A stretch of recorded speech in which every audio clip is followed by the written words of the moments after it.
Hi again then guys, and welcome to another instalment of the Beards and Cars podcast. It's been quite a while actually since I last did one of these episodes, primarily for reasons that I went into back when I started to reduce the amount of videos coming out on the channel. Long story short, it's basically because if YouTube isn't showing the vast majority of my subscribers my videos, well really what's the point in burning through a ton of content for like 10 people to actually watch it? But it does seem to be a topic which justifies an episode of the podcast once again, and that is, as you'll have probably seen from the title and from the thumb of the video as well, kind of an overarching discussion between myself here in the video, you down in the comments, and potentially between ourselves as well with replies, etc. What are your thoughts on the current Gran Turismo 7 situation? What are your plans for the future in terms of getting a PS5? When do you think the game will come out? And I wanted to actually touch on, for those who haven't seen it, some of the interesting developments and potential developments that have happened regarding Gran Turismo 7 and when it will come out. So to get to that stuff first, there's nothing super concrete at the moment. There have been a couple of stores online which have put it up as like a pre-order for about £70 or whatever.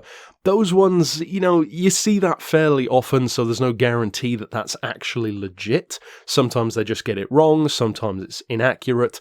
Then you have other stuff like it being on the coming soon section of, I believe it was the PS5 menu or something like that. Many of you will have probably already seen this anyway, but that one of course is more solid. Certainly, if PlayStation and Sony themselves are putting that up on there, then of course that is a better indicator. In terms of when I personally believe the game is coming out, I do not think it's coming out this year, because simply put, November is mostly gone. There's not much time in December to really hype up the game for release, and of course to sell the game, you can't just rely on existing fans. And that leads us into why I think it's not coming out until next year, which of course I predicted about 2 or 3 years ago now, and it seems that that is going to be the case. The reason why I don't think it's coming out this year is because there isn't another trailer. Now you could say, well, surely they could put out a trailer within the next couple of weeks, or even in December, and it would create more than enough hype to sell some games in December. For Christmas, for instance, that is theoretically possible, and it certainly would generate a lot of hype, but the whole point of a trailer is to give enough time for enough people to see it. And even though something could go viral very quickly, it's not generally a great idea to release a trailer really late or really close to the date of something. So a couple of months at least is usually the best idea. So, in other words, I'm not saying it's impossible that it will come out this year, but I strongly suspect that it won't. That, of course, gives more credence to the side of things, such as, for instance, the first half of 2021, which you've seen bandied around different places and rumoured, and even lends some credence to that coming soon section on PlayStation, etc., and even in some of the advertising of PlayStation 5 games as well. As far as my prediction goes, I think it's coming in the first half of 2021. In fact, I would say probably around March, maybe a little bit later. So, as far as my plans, and this of course is where you can really get in on the discussion, I'm not going to buy a PS5 at all until I see absolute confirmation of a Gran Turismo 7 date. And I actually want to talk about two different things here because, of course, there are two consoles. You've got the new Xbox, you've got the new PlayStation, and of course I do cover a fair amount of Forza content on the channel as well, from pretty much every Forza game, in fact. I think the only ones that I haven't covered a huge amount of are Forza 5 and Forza Horizon 2. And of course I don't play the PC versions anyway. But the point that I'm getting at is my thoughts on the PS5 and my thoughts on the Xbox are actually pretty similar. And that is that I don't plan to buy either of them until I have concrete evidence, and especially a date, in the case of the PlayStation, as to when the primary game that I want on that console is absolutely coming out. Because just think back to stuff like Gran Turismo 5. Look how delayed that was. I mean, Polyphony, even I was going to say PlayStation, Polyphony is kind of notorious for pushing back Gran Turismo, or not so much pushing it back, but just not releasing it anywhere near when we think they're going to. Now, in the case of this one, if we get another trailer, which I think we will, I mean, we'll have to if they plan on selling the game, otherwise people will have forgotten about it. And of course, that's a metaphor, really. Most people won't have, but some will. So, I am getting a PS5, or at least ordering one, probably sometime in the new year. And the only way that's going to change is if they announce Gran Turismo 7 to release on December 20th or something like that, which I don't think it will. So for me, I think it's coming out around March time.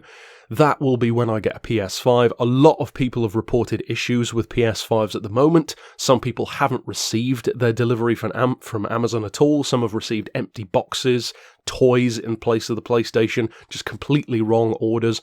Other people who do have the PlayStation have reported that it has numerous issues.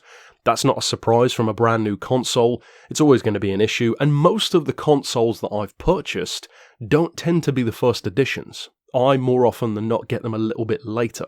And I think that you only ever benefit from that, really, because at the end of the day, if you buy a PS5 right now, well, what are you really going to do with it? You might have one or two games that are exclusive for it that you want to play, but for the moment, it's mostly just porting over stuff that you've already been playing on the PS4. So, for instance, you can get GT Sport on the PS5, but the only thing that changes is the loading times. The rest of it is the same game. The graphics difference is negligible, at least from reports that I've heard, so I'm not buying a PS5 just to play a game that I already don't play that much anyway. So, like I said, I'm certainly going to be waiting for the most part for GT7. As far as the Xbox side of things, and there is actually a third game which I'm going to talk about as well, a game which, surprisingly to me, I've actually answered some comments on the channel in the past from people who had no idea this was coming, and that's Test Drive Unlimited Solar Crown. But we're going to talk about that in just a second. To get to Forza first, though, I don't even know if I'm going to get an Xbox, because from the trailer that we've seen of Forza Motorsport, which is what the next one's called, the same name as the first Forza game, back on the original Xbox, it looks to me, well, at least from the trailer that they've shown, and of course they chose to curate that trailer for whatever reason, it looks to me like they're going for a GT Sport kind of experience, like an esports focused game with less cars, less tracks, and more of a focus on that real world competition side. I have no interest in that whatsoever, and any of you who have been around on the channel for a long time know that. I don't race online all that much, I mostly just do it for the sake of content. I just don't care about driver-to-driver competition. For me, it has always been, and will always be, about how much I enjoy the cars, and how good the cars are. I couldn't care less who the best drivers in the world are. I really couldn't, in real life or in games. So to me, if Forza does turn out to be that kind of experience, there's a pretty strong chance that I won't even buy it at all, because that just won't interest me. And I'm not paying, £300, £400, potentially £500 for a console just to play one game that I don't particularly like. And of course, originally I got the PS4 for Gran Turismo Sport, but there are so many other games that I love. Fallout 4, Batman Arkham, so many great games on that console which I still play all the time even now. On the PS5, that's just not really the case, and I'm sure you could port a lot of that stuff over, but as I said, I'm just going to do that when I actually get around to it. If I can, of course, re-upload all of my data from the PS4 onto the PS5 and play those games with quicker loading times, such as your Fallout 4s and Batmans, well, yeah, of course I would do that, but until Gran Turismo 7 comes out, I'm not buying the console at all, as I said. Now, to get to that Test Drive Unlimited point of the discussion, this is something which, for those who haven't heard, yes, Test Drive Unlimited 3 is coming. It's called TDU Solar Crown, and the trailer's already out there from Nacon Entertainment. Of course, I covered it at a number of news pieces on the channel a while back, months ago now, in fact. But that is going to be a very important game for me as well, because, of course, Test Drive Unlimited is one of my absolute favourite games. The first one in particular, I would probably put it in, definitely my top 10, maybe even top 5 most important games for my personal growth and upbringing as a petrolhead. The second game, not so much. I don't think it's as good as the first one. In some ways it's superior, but in more ways it's not to me. The third one looks like it's taken more of a leaf out of that second one's book, which worries me a little bit, but again, it's going to be on a next-gen console, so it shouldn't have those oversaturated, cartoonized graphics, hopefully, at least. But, yeah, I'm looking forward to TDU Solar Crown. I suspect it's going to be a dual-platform game, or technically a multi-platform game, as Test Drive pretty much always has been, being on Xbox, PlayStation, and PC.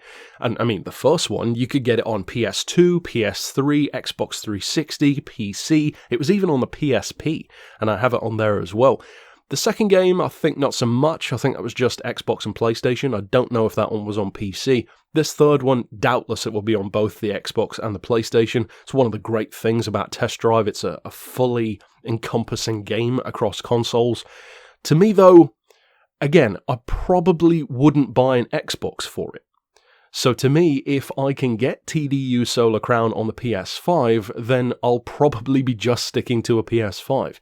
Gran Turismo 7, TDU Solar Crown, and all of my existing games with quicker loading times and maybe less bugs because of the increased power of the console, well, that sounds like a pretty good deal to me. As far as currently, the Xbox to me just looks like a case of, well, Forza Motorsport.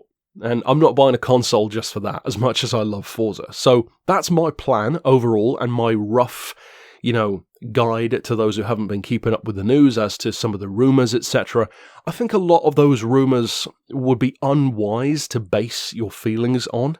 Like some of those pre-orders, for instance. I would strongly urge everyone not to pre-order Gran Turismo 7, because there's a pretty good chance that you'll either lose your money or just end up getting a refund. So if you can be patient, I would urge you not to pre-order it. Wait until we get another trailer, a confirmed date. That is what another trailer's biggest role would be. The purpose of a second trailer, more than anything else, would be to give us a set release date.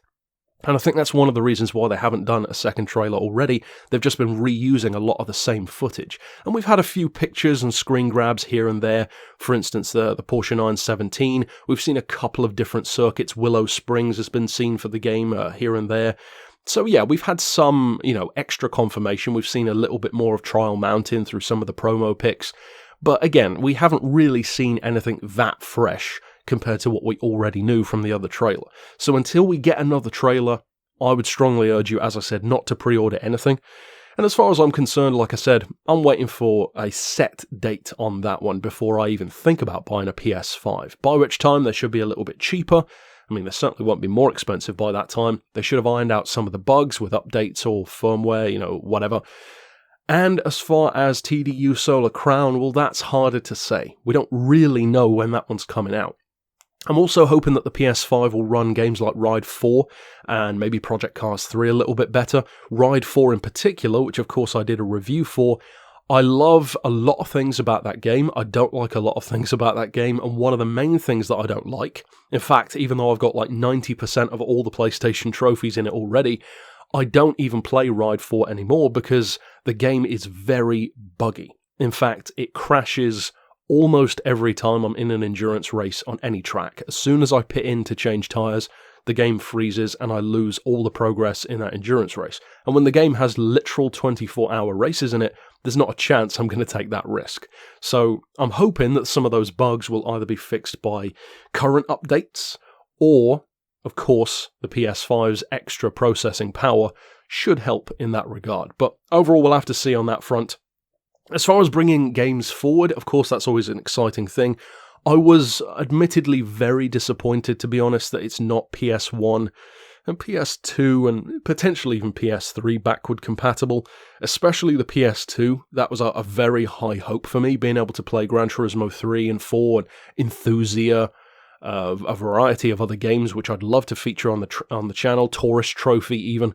I was really hoping that we could, port those forward in time, but it seems that they're not that bothered about that, and I'm not sure why, because to me, if you could do that, I think there would be so many more people who would be hyped for the PS5 than there already are. And maybe they could change that down the line, because surely a software update could probably change that. But what do I know? I'm not a PS5 developer. I just wish that had been the case. Overall, though, that's it for my relatively brief thoughts and roundup on the PS5 and Gran Turismo 7 situation, with a little bit of Forza and Test Drive thrown in there as well. So give me your thoughts on different points down below, have some discussion, keep it healthy though, bashing each other doesn't accomplish anything, and a lot of those comments will be deleted and blocked anyway. So keep the discussion healthy down below, and of course, I'll see you next time for some more Gran Turismo 7 news, hopefully, and certainly, if we do get more significant news, it will be featured on the channel. But until next time, I'll see you then, and for now, as always, thanks for watching.